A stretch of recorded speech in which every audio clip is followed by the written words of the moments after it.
अर्थमंत्री निर्मला सीतारामन आज संसदेत अर्थसंकल्प मांडणार. काय स्वस्त काय महाग होणार याकडे लक्ष. निर्मला सीतारामन अर्थसंकल्पात करदात्यांसाठी नवीन स्लॅब जाहीर करण्याची शक्यता. उत्पन्नाचा नवीन स्लॅब जाहीर होणार असल्याची चर्चा. यंदाच्या अर्थसंकल्पात निर्मला सीतारामन करपात्र उत्पन्नाची मर्यादा 8 लाखांपर्यंत वाढवण्याची शक्यता. यामुळे अर्थसंकल्पातून सामान्यांना दिलासा मिळण्याची शक्यता. यंदाचा केंद्रीय अर्थसंकल्प अधिवेशन 2 टप्प्यात असणार. पहिला टप्पा 13 फेब्रुवारीपर्यंत चालणार. दुसरा टप्पा 10 मार्च ते 4 एप्रिलपर्यंत पार पडणार. गरीब मध्यम वर्गावर लक्ष्मीची कृपा राहो. अर्थसंकल्पापूर्वी पंतप्रधान नरेंद्र मोदींचे शुभ संकेत. इनोव्हेशन, इन्क्लुजन, इन्व्हेस्टमेंट देशाच्या आर्थिक गतीसाठी आधार राहिल्याचं वक्तव्य. सर्वजण एकत्र येऊन धनंजय मुंडेंच्या मागे लागले. धनंजय मुंडेंनी किती आघात सहन करायचे? नामदेव शास्त्री यांचा सवाल. धनंजय मुंडेंच्या पाठीशी आम्ही भक्कमपणे आहोत. धनंजय मुंडे गुन्हेगार नाही ते 100% सांगू शकतो. भगवानगडाचे महंत नामदेव शास्त्रींकडून मुंडेंची पाठराखण. संतोष देशमुखांच्या मारेकऱ्यांना फाशीची शिक्षा व्हावी ही पहिल्या दिवसापासूनची भूमिका. मात्र तरीही मला टार्गेट केलं जात आहे. भगवानगडावरून धनंजय मुंडेंचा आरोप. तर माझ्या राजीनाम्यापेक्षा देशमुखांना न्याय मिळणं महत्त्वाचं, अशी ही प्रतिक्रिया. बीड हत्या प्रकरणातील आरोपींची मानसिकता का बिघडली हे जाणून घेतलं पाहिजे. सरपंच देशमुखांना झालेल्या मारहाणीची दखल घेतली तशी आरोपींना झालेली मारहाण ही देखील दखल घेण्यासारखी. महंत नामदेव शास्त्रींचं मोठं विधान. नामदेव शास्त्री हे संत कमी आणि धनंजय मुंडेंचे राजकीय सल्लागार जास्त आहेत. नामदेव शास्त्रींची भूमिका दुर्दैवी. दीपक केदार यांची टीका. एका गडाचे 2 गड कसे झाले? तुम्हाला पंकजा मुंडे का चालत नाही? दीपक केदार यांचा नामदेव शास्त्रींना सवाल. धनंजय मुंडेंनी पंकजा मुंडेंनाही त्रास दिला. शरद पवार गटाचे नेते राजाभाऊ फड यांचा आरोप. नामदेव शास्त्रींनी शहानिशा करून एखाद्याच्या पाठीशी उभं राहावं. राजाभाऊ फड यांची प्रतिक्रिया. राजकारण होऊ नये म्हणून भगवानगडावर दसरा मेळावा बंद केला, असं कोणतं कारण होतं? आज राजकारण सुरू केलं. मनसे नेते प्रकाश महाजनांचा नामदेव शास्त्रींना सवाल. मी भगवान बाबा आणि नामदेव शास्त्रींचा आदर करतो. नामदेव शास्त्रींच्या वक्तव्यावर सुरेश धसांची प्रतिक्रिया. तर टॉम अँड जेरी कार्यक्रम पाहणं मी सोडून दिलंय. सदावर्त यांनी केलेल्या आरोपांवर सुरेश धसांची प्रतिक्रिया. धनंजय मुंडेंची दुसरी बाजू नामदेव शास्त्रींना माहीत नसावी. धनंजय मुंडेंविरोधातील पुराव्यांची कागदपत्र महंत शास्त्रींपर्यंत पोहोचवणार. अंजली दमानी यांची प्रतिक्रिया. भगवानगडाच्या महंतांनी कोणाच्या पाठीशी राहावं त्यांचा अधिकार. महंत सीआयडी नाहीत ते 100% कसं सांगू शकतात की मुंडे गुन्हेगार नाहीत? खासदार बजरंग सोनवणेंचा सवाल. धनंजय मुंडेंची मानसिकता आणि अवस्था पाहून आधार दिला. TV9 मराठीच्या मुलाखतीमध्ये नामदेव शास्त्रींची प्रतिक्रिया. मी वारकरी कधीही हत्येला पाठिंबा देणार नाही. नामदेव शास्त्रींची प्रतिक्रिया. महंत नामदेव शास्त्रींचं वक्तव्य दुर्दैवी. खून केलेल्यांना सोडून द्या असं त्यांना म्हणायचं आहे का? आरोपींनी माणूस मारून टाकलाय त्याविषयी भावना नाहीत का? जरांगेंचा नामदेव शास्त्रींना सवाल. सरपंच संतोष देशमुखांचे कुटुंब नामदेव शास्त्रींची भेट घेणार. सर्व पुरावे घेऊन रविवारी भेट घेण्याची शक्यता. भगवानगडावर जाऊन भेट घेणार. देशमुख हत्या प्रकरणावरील नामदेव शास्त्रींचं वक्तव्य चुकीचं. मुंडेंनी खून केला नाहीच पण राजाश्रय देण्याचं काम कळत नकळत झालं. जितेंद्र आव्हाडांची प्रतिक्रिया. महंत नामदेव शास्त्री महाराज यांनी मुंडे आणि कराड यांचं समर्थन करणं अत्यंत दुर्दैवी. भगवानगडासारख्या पवित्र ठिकाणावरून गुन्हेगारीचं समर्थन होणं ही समाजासाठी घातक गोष्ट. जितेंद्र आव्हाड यांचं ट्विट.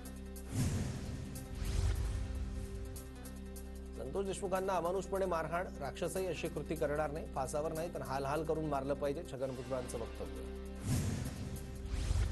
बीडमध्ये सुरेश धस आणि धनंजय मुंडेंमध्ये विसंवाद. दोन्ही नेत्यांमधील विसंवाद दूर करण्याचा आमचा प्रयत्न. मुंडे आणि धसांना एकत्र बसून मार्ग काढण्याचा प्रयत्न करणार. चंद्रशेखर बावनकुळेंचं वक्तव्य. गायकवाड प्रकरणात सुरेश धसांना अटक करा. गुणरत्न सदावर्तेंची मागणी. तर हत्या प्रकरणातली शस्त्र धसांच्या शेतात सापडली होती का? सदावर्तेंचा सवाल. बीड हत्या प्रकरणातील आरोपी सुदर्शन घुलेला 14 दिवसांची न्यायालयीन कोठडी. सरपंच हत्या प्रकरणात घुले मुख्य आरोपी. जरांगेंच्या आंदोलनाची नेमकी कारणं स्पष्ट होत नाही. जरांगेंच्या उपोषणाची कारणं स्पष्ट व्हायला पाहिजेत. माथाडी कामगारांचे नेते नरेंद्र पाटलांची प्रतिक्रिया. चुकीची माहिती देऊन योजनेचा लाभ घेणाऱ्यांची चौकशी होणार. महिला आणि बालकल्याण मंत्री अदिती तटकरेंची ट्विटमधून माहिती.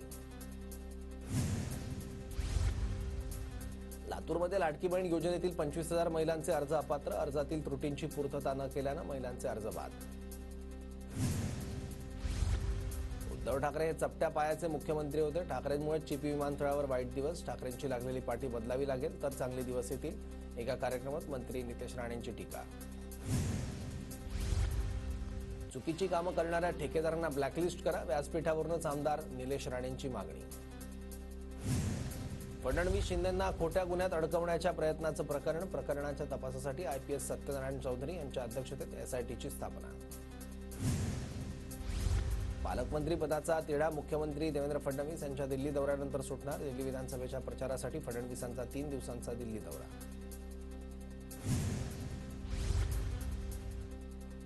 पालकमंत्री पदाचा तिढा लवकर सुटणार. उपमुख्यमंत्री एकनाथ शिंदेंचं वक्तव्य. आम्हाला पदापेक्षा जनतेला काय मिळणार हे महत्त्वाचं. एकनाथ शिंदेंचं वक्तव्य. एकनाथ शिंदे 2 किंवा 3 फेब्रुवारीला दिल्लीला जाणार. शहांची भेट घेण्याची शक्यता. शिंदेंच्या शिवसेनेचे पडद्यामागून ऑपरेशन टायगर. ठाकरे गट आणि काँग्रेसचे काही नेते शिंदेंच्या संपर्कात. रायगडचं पालकमंत्रीपद एकनाथ शिंदेंकडे देण्याची शक्यता. गोगावले तटकरे वादावर तोडगा काढण्यासाठी भाजपकडून प्रयत्न. रायगड जिल्ह्याचं पालकमंत्रीपद सोडण्यास राष्ट्रवादी अनुकूल नाही. मुंबई महानगर क्षेत्रात एकतरी पालकत्व असण्याची राष्ट्रवादीची भूमिका. पालकमंत्री पदावर तिन्ही नेत्यांची चर्चा सुरू. लवकरच तिढा सुटणार. गिरीश महाजनांची माहिती. पालकमंत्री पदाबाबत वरिष्ठ पातळीवर चर्चा होईल. मुख्यमंत्री उपमुख्यमंत्री निर्णय घेतील. नाशिकच्या पालकमंत्री पदावरून दादा भुसेंची प्रतिक्रिया. गोगावलेंना पालकमंत्रीपद मिळावं असं भाजप आमदारांनाही वाटतंय. नरेश मस्केंचं वक्तव्य. रायगडचं पालकमंत्रीपद शिवसेनेला मिळावं ही आमची इच्छा असल्याचीही प्रतिक्रिया. तेलगी प्रकरणात माझं नाव सीबीआयने देखील घेतलं नाही तरीही राजीनामा द्यावा लागला. छगन भुजबळांचं वक्तव्य. उपमुख्यमंत्री आणि गृहमंत्री पदाचा राजीनामा घ्यायची पवारांनी घाई केल्याचाही लगावला टोला. भाजप फुले शाहू आंबेडकरांना मानायला लागलंय. भाजपसोबत काम करण्याची मला काही अडचण वाटत नाही. छगन भुजबळांचं मोठं विधान. ओबीसींना ते सपोर्ट करत असतील तर मला काहीच अडचण नाही. भुजबळांचे भाजपसोबत जाण्याचे संकेत. तळ्यात मळ्यात करण्याऐवजी निर्णय घ्या. सत्तेत सामील होऊया असं पवारांसोबत असणाऱ्यांनी म्हटलं होतं. आम्ही काही भाजपशी लग्न केलेलं नाही. भुजबळांचं मिश्किल वक्तव्य. राज्यपाल झाल्यावर मी गोरगरिबांसाठी भांडू शकणार नाही. मला राज्यपाल करणं म्हणजे माझ्या तोंडाला कुलूप लावण्यासारखं. छगन भुजबळांची प्रतिक्रिया. येवला विधानसभेसाठी 24 फेब्रुवारीला मॉक पोल. भुजबळांचे विरोधी उमेदवार माणिकराव शिंदेंनी ईव्हीएमवर घेतला होता आक्षेप. काँग्रेसचे माजी उपमहापौर रमाकांत म्हात्रेंनी घेतली उपमुख्यमंत्री एकनाथ शिंदेंची भेट. रमाकांत म्हात्रेंसोबत काँग्रेसचे 2 ते 3 माजी नगरसेवक शिवसेनेत प्रवेश करणार. भाजप ठाकरे गटाला मोठा धक्का देण्याच्या तयारीत. 3 फेब्रुवारीला राजन साळवी भाजपमध्ये प्रवेश करणार. राजन साळवींशी कालच बोलणं झालंय. ते पक्ष सोडतील असं वाटत नाही. संजय राऊतांना विश्वास तर नेत्यांनी पक्षांतर करताना ठाकरे परिवारानं काय दिलं याचा विचार करण्याचाही सल्ला. उद्धव ठाकरे लवकरच घेणार पुणे शहरातील सर्व शाखा प्रमुखांची भेट. ठाकरे गटातील गळतीनंतर उद्धव ठाकरेंनी घेतला पुणे शहराचा आढावा. वसंत मोरेंनीही घेतली उद्धव ठाकरेंची भेट. मवियाच्या नेतृत्वावर विश्वास नाही त्यामुळे तिकडच्या नेत्यांचा आमच्याकडे ओढा. प्रवीण दरेकरांची टीका. तिथल्या नेत्यांना भाजप आणि शिवसेनेचं व्यासपीठ चांगलं वाटत असल्याचाही टोला. सामनाची बातमी म्हणजे खोडसाळपणा. नरहरी झिरवाळांनी सामनातून आरोप फेटाळले. नरहरी झिरवाळांची कार्यकर्त्यांसह मंत्रालयात घुसखोरी. सामनातून करण्यात आला होता दावा. महायुतीच्या मंत्र्यांच्या कामकाजाचं वेळापत्रक ठरलं. महायुतीचे सर्व मंत्री सोमवार ते बुधवार मुंबईमध्येच राहणार. गुरुवार शुक्रवारी आपल्या विभागाच्या कामांचा आढावा घेणार. फडणवीसांचे सर्व मंत्र्यांना आदेश. मागच्या काळात मी पुन्हा येईन असं सर्व उपहासात्मकपणे म्हणायचे. मात्र काळ आणि वेळेप्रमाणे शब्दांचे अर्थही बदलतात. विश्व मराठी संमेलनात मुख्यमंत्री फडणवीसांचं वक्तव्य. शरद पवारांच्या राष्ट्रवादीचे आमदार जितेंद्र आव्हाड अंडी घेऊन ठाणे जिल्हाधिकारी कार्यालयात. शालेय पोषण आहारातून अंडी बंद केल्याचा आरोप.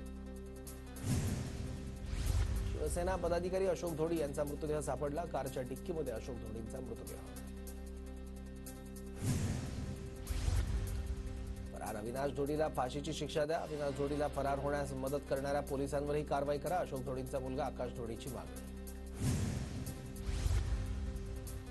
शिवसेना पदाधिकारी अशोक धोडींचा मृतदेह शवविच्छेदनासाठी जे रुग्णालयात नेणार. पालघरचे पोलीस अधीक्षक बाळासाहेब पाटील यांची माहिती. धुळ्यातील गोंदूर सरपंचपदी कल्पना पाटलांची बिनविरोध निवड. कैलास पाटलांनी राजीनामा दिल्यानं सरपंचपदाची निवडणूक. आमदार किशोर दराडेंनी शिक्षकांसाठी घेतला शिक्षक दरबार. शिक्षक दरबारातून शिक्षकांच्या समस्या आमदारांनी जाणून घेतल्या. जुनी पेन्शन लागू करण्यासाठी विधान परिषदेत आवाज उठवणार असल्याचं दराडेंचं आश्वासन. बारामतीच्या पश्चिम पट्ट्यातील 29 गावात प्यायला पाणी नाही. नीरा नदीतून दुष्काळी भागांना पाणी देता येईल. बारामतीच्या नेत्यांना प्रकल्प सुचला नाही. विजय शिवतारेंचं नाव न घेता पवारांना अप्रत्यक्ष टोला. रत्नागिरीत दापोलीच्या बंदर कार्यालयात अभियांत्रिकी सहाय्यकाचा धिंगाणा. राकेश जाधव असं धिंगाणा घालणाऱ्या अधिकाऱ्याचं नाव. आयुष्यमान वय वंदन योजना कागदावरच. योजनेत नाव असणाऱ्या रुग्णालयात सुविधाच नाही. ठाण्यातील शिंदेंच्या शिवसेनेच्या पदाधिकाऱ्यांनी मांडली वृद्धांची व्यथा. भाजप आमदार अमित साटम यांच्याकडून गोखले पुलाच्या जागेची पाहणी. बीएमसी अधिकारी आणि कंत्राटदारांसोबत गोखले पुलाच्या जागेची पाहणी. धुळे बस स्थानकाच्या दुरुस्तीचं काम रखडलं. 3 वेळा उद्घाटन करूनही कामाला सुरुवात नाही. उदय सामंतांकडून बस स्थानकाच्या दुरुस्तीसाठी 4 कोटींचा निधी मंजूर. मात्र कामाला सुरुवात न झाल्यानं प्रवाशांमधून नाराजी व्यक्त. सांगलीच्या आटपाडीत महाराष्ट्र केसरी बैलगाडी शर्यतीचा थरार. रायफल आणि पाखऱ्या बैलजोडी आटपाडीची महाराष्ट्र केसरी ठरली.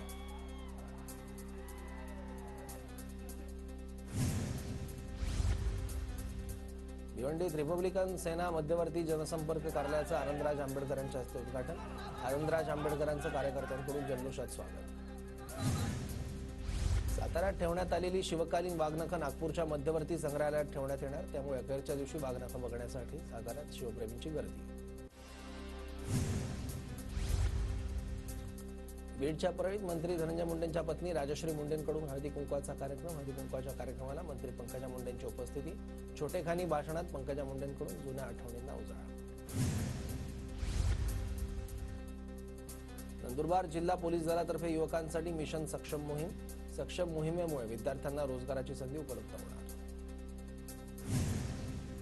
जळगावच्या जामनेर शहरात रस्त्यांवरील अतिक्रमण हटवण्यासाठी नगर परिषदेकडून मोहीम. हातगाड्या, टपऱ्या, जेसीबीच्या माध्यमातून हटवल्या. पोलीस बंदोबस्तात मोहीम सुरू राहणार असल्याची माहिती. श्रीरामपूर शहरात रस्ते अतिक्रमण मुक्त करण्याच्या मोहिमेला व्यापाऱ्यांचा विरोध. व्यापाऱ्यांना उद्ध्वस्त करू नका अन्यथा तीव्र आंदोलन करणार. श्रीराम संघ आणि भाजपचा इशारा. लाचखोरी प्रकरणी कल्याण डोंबिवली महापालिकेच्या कार्यालयात लाचलुचपत प्रतिबंधक विभागाची कारवाई. जळगावात अतिक्रमणाच्या नावाखाली पालिकेने वृद्ध दाम्पत्याचं घर तोडलं. 50 वर्षांपासून असलेलं घर पालिकेने अतिक्रमणाच्या नावाखाली पाडलं. वृद्ध दाम्पत्यावर उघड्यावर राहण्याची वेळ. वृद्ध दाम्पत्याला नरेंद्र पाटील फाउंडेशनचा मदतीचा हात. नंदुरबारमध्ये बोगस आयुर्वेदिक औषधांच्या कारखान्यावर छापा. नंदुरबार अन्न आणि औषध प्रशासनाची कारवाई. कारवाईत 6,50,000चा मुद्देमाल जप्त. नंदुरबार जिल्ह्यात तापमानाचा पारा पोहोचला 34 अंश सेल्सिअसवर. तापमानात बदल झाल्यामुळे साथीच्या आजाराच्या रुग्णांमध्ये वाढ. पुणे महापालिकेच्या पाणीपुरवठा करणाऱ्या टँकरमध्ये ई कोलाई आढळलं. तपासात धक्कादायक माहिती समोर.